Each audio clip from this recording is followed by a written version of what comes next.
want to do a quick video today just to reminisce, kind of talk about my time on Forging Fire. I've been back home. This is my first day. I got home pretty late last night after a long flight. Left New York, left my hotel at 7:30. I got home, was it 9:30 East or West Coast time, excuse me. And so anyway, the flying part was definitely long. Okay, it wasn't bad, it wasn't good, it was just long. I had a 4-hour layover in Seattle. That's, you know, sometimes when you're going coast to coast, you run into issues like that. So my first initial impressions, I fly out to New York, you know, so nervous, you just don't know what to expect. I mean, honestly, come on. And so we get to, I fly into New York, have no issues with the flights. You know, again, they're just long, and I have, like, I don't know, restless body syndrome instead of restless leg syndrome when I'm on a plane. I want to jump up and down and punch somebody or something, just going crazy. But, you know, that's fine. I lived through it just barely. And, but we get there, and we have a driver who picks us up. This guy is a joker, man. He's funny. And the reason I like him the most, that I like him, is because he laughs at my jokes. So, you know, hey, man. But he works for the company that does Forging Fire, that produces the episodes. Get to our hotel, meet one of the contestants. I meet Buddy and Luann Kurt, which is Ray Kirk's wife. And they are super nice folk. I mean, just way down to earth, way nice. And you know, it seems like to me like we hit it off right off the bat. Just good people, you know, salt of the earth kind of people. And that was a major plus. The two other Smiths, Rob and Cody, hadn't made it in yet. Something along with their airlines or planes, trips getting canceled or something. So Rob's dad just drives him up. He's close enough to drive him up. And you know, we meet him the next day. And then Cody, he flies in quite late after a bunch of hassle. And we meet him the next day. So those were, you know, those were little nerve-wracking times, but still pretty fun, pretty good times. So we meet Rob and Cody on the way to the competition. One thing's pretty clear is they are both younger than I am, both in energy and enthusiasm. I'm enthusiastic, believe me, but I just don't have much energy right then. Nervous about the first contest. Don't know what it's going to be. Have no clue. Hoping it's something that I've done before many times. It's not. Okay. So we step out on the forge floor, and there's a whole lot of what you don't see behind the scenes. There's a whole lot of waiting around. You know, they've got to set things up. They've got camera operators. They've got, you know, and the cast and crew were fantastic. I'll probably say that 40 times in this thing. Seriously, the cast and crew are fantastic on this show. But we get Mama Bear, Queen Bee, actually picks us up, and I would mention names. I don't know if I'm cleared to mention their name. So out of respect for them, I won't. But you know, if they say something, then we'll go ahead and mention it. But Queen Bee, she picks us up, and she's in charge of getting us where we need to go, right? So there's a lot of waiting time. So we sit in the stew room. It's where we sit and stew. Go out onto the floor. They do a safety tour, do a little walk of the forge floor with us, and we get to look around and just kind of, you know, mentally plan. Go back in. Then we come back out, and they say, you know, make sure you're drinking plenty of water because it's hot. Okay, that first challenge, boys and girls, is brutal. I mean, honestly, I thought I was used to it. I'm trying to forge here in Oregon. You know, it's been 88, 90 degrees right around there during midday, and I'm trying to forge in it to kind of get used to the temperature. But there, it's so humid. Oh my gosh, you're just like breathing underwater almost. And then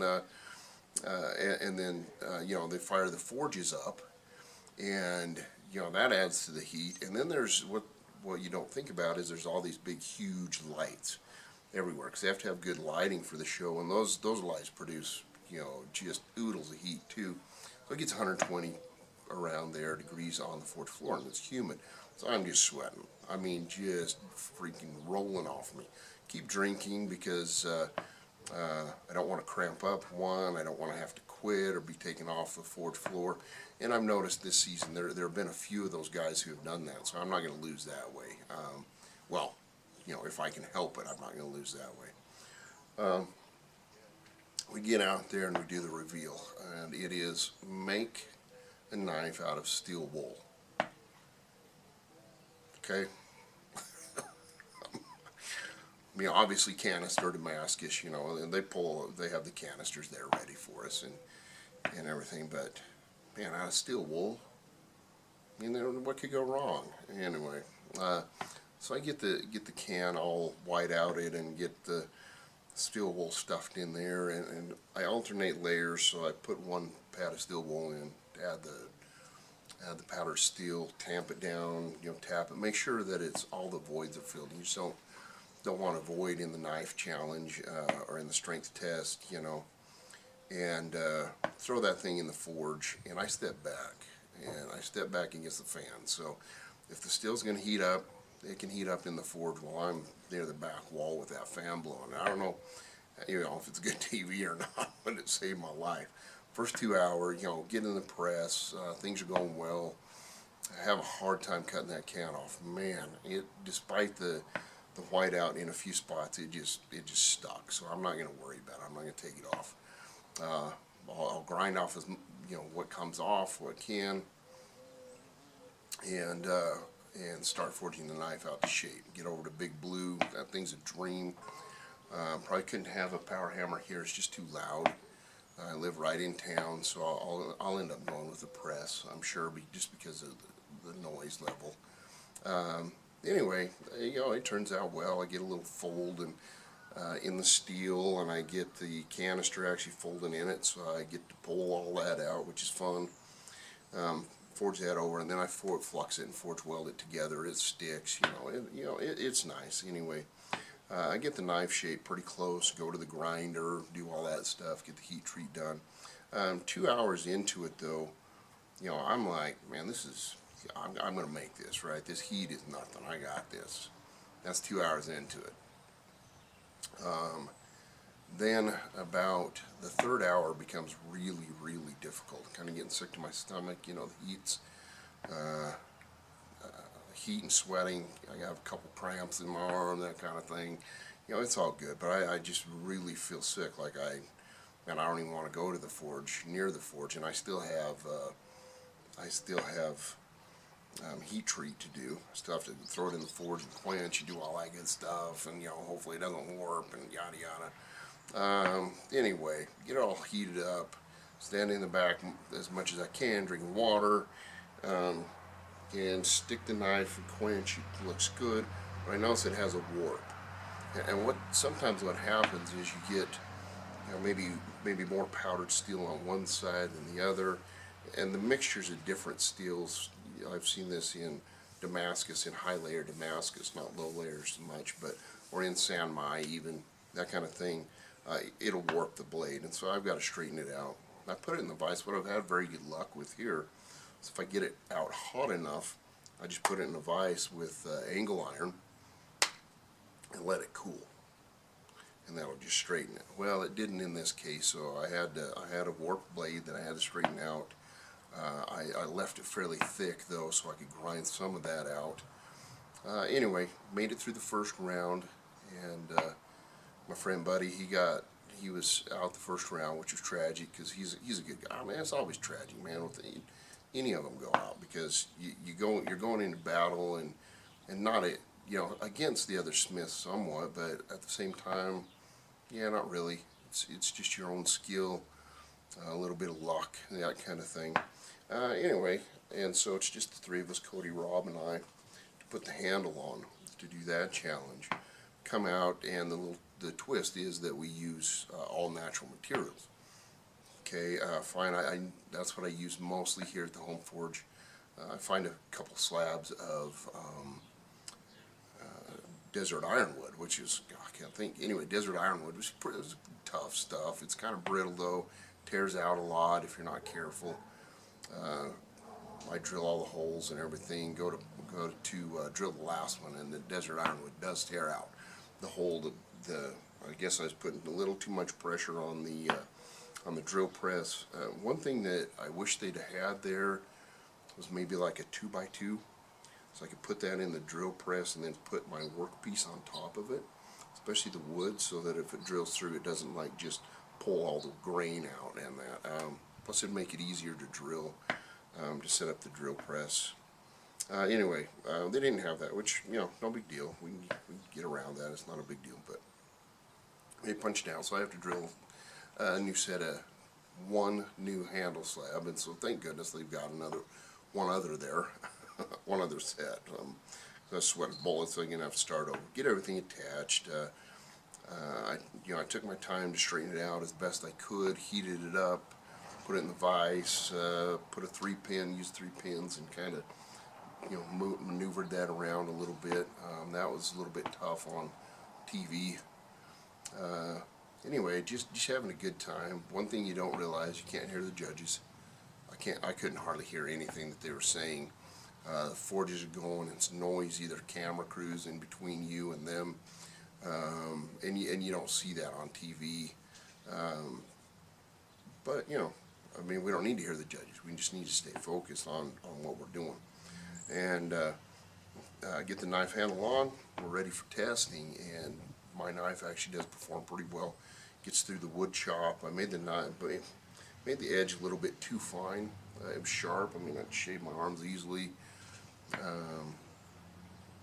but it was a little too fine for the bone chop. It stayed sharp though. It did roll a little bit rather than chip, which was nice. You know, I'd rather have it roll and chip and break, which means the heat treat's pretty good, just not quite as robust of an edge as I should have left for the bone chop. It does well in the slice. The gut hook does well, and Doug Mark kind of, you know, it will cut. And I was like, whoa, give me a hug, dude, give me a hug, this is awesome. Dave Baker's back there in his super mustache, using vest and cowboy boots, and, you know, looking dapper. Ben, nice guy. He's the one who did the bone chop.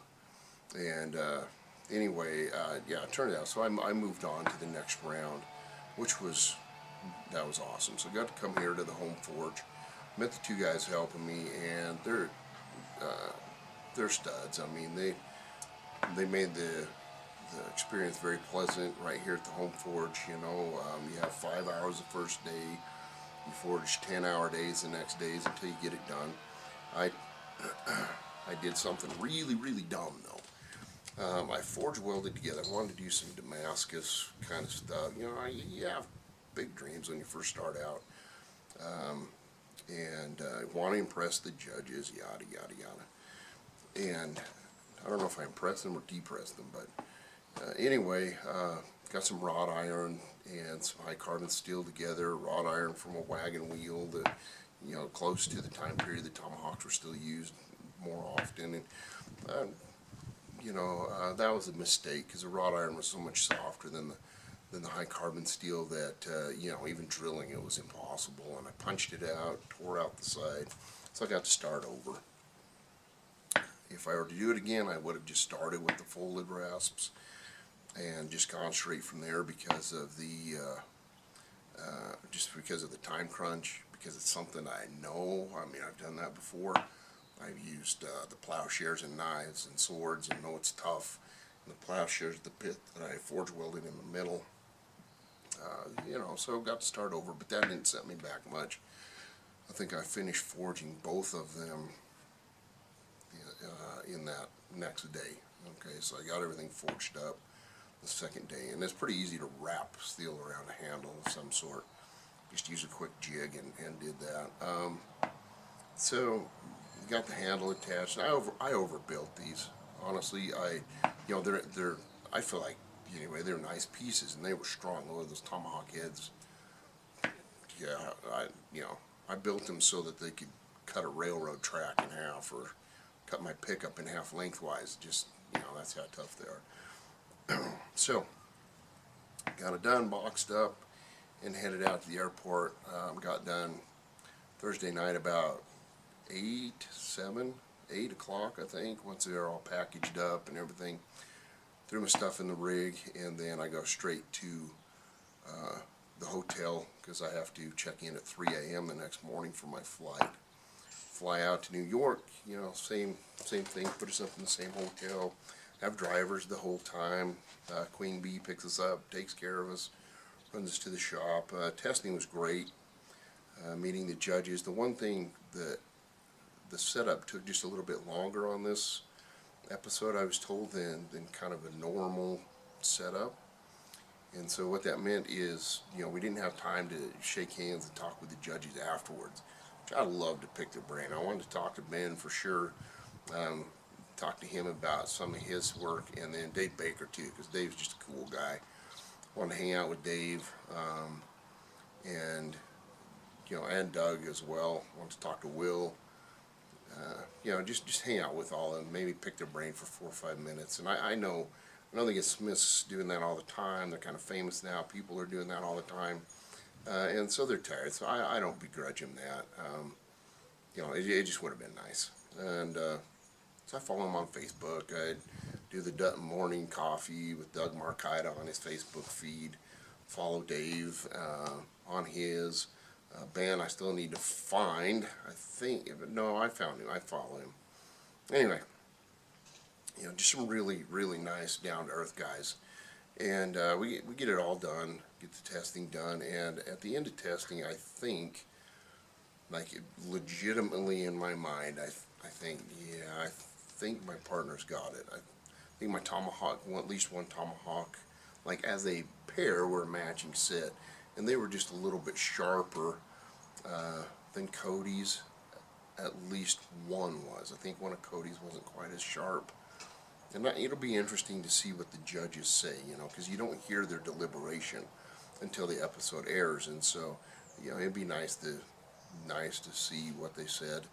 But, you know, Will, he builds up the suspension, and, you know, and the next Forged in Fire winner is...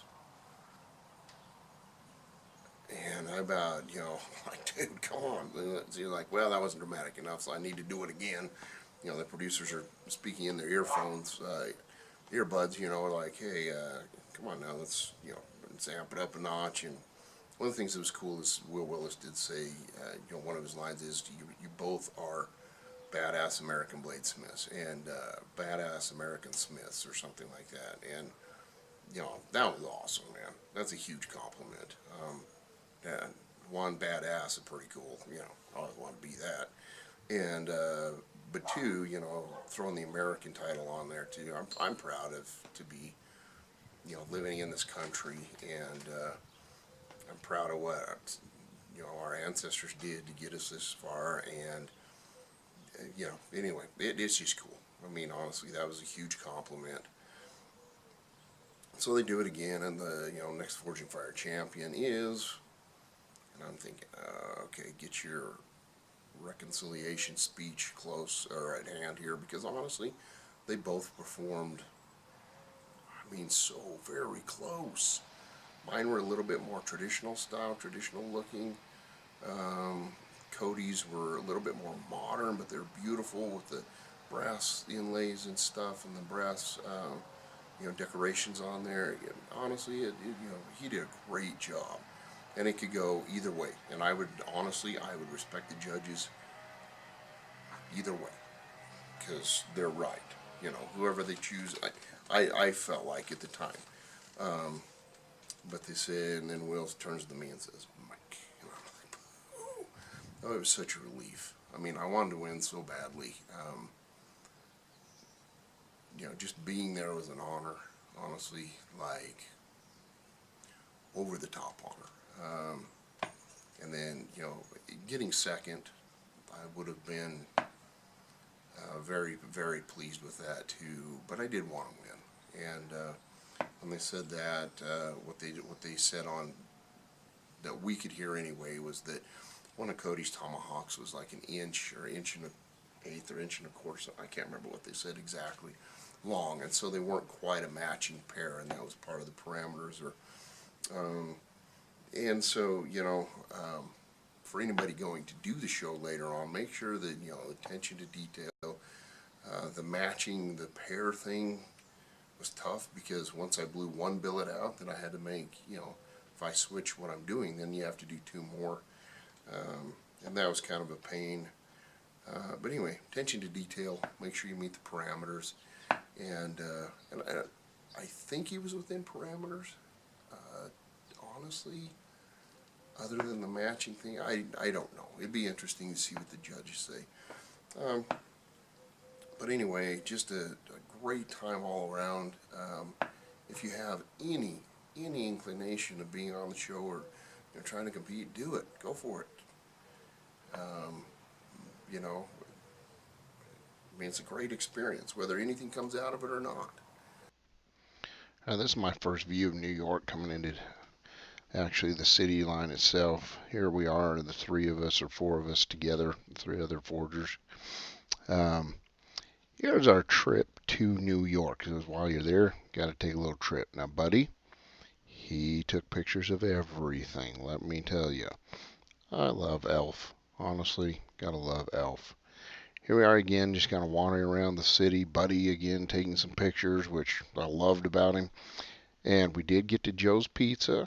Yeah, great place. Here we go, skyline at night. Here's the film crew. These guys were amazing, fun to work with, and I thought I'd just throw a few more shots of the tomahawks in. Please hit like and subscribe if you like the video. Share away. I would love to have 1 million followers on YouTube. Again, oh, here we go. This is my trip back. I took Cody out for dinner. We went out for dinner afterwards and ate some fish and chips, and then on the way home, had to get a few more. Thank you all again. Again, please hit like and subscribe and share away. Thank you all.